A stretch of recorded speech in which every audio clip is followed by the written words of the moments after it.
Giornata difficile all'aeroporto Marco Polo di Tessera per le 8 ore di sciopero nazionale degli handler, cioè gli addetti alla movimentazione dei bagagli. Chiedono il rinnovo del contratto.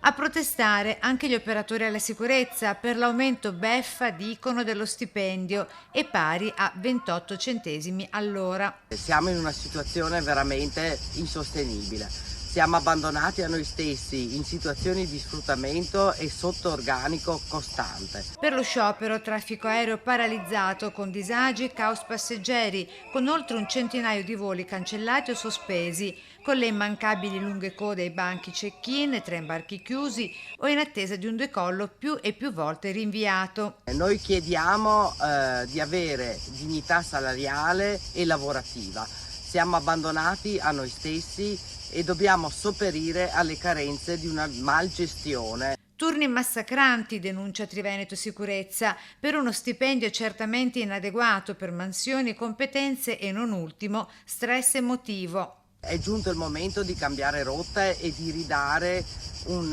salario che possa far sì che le famiglie possano continuare a vivere in modo dignitoso.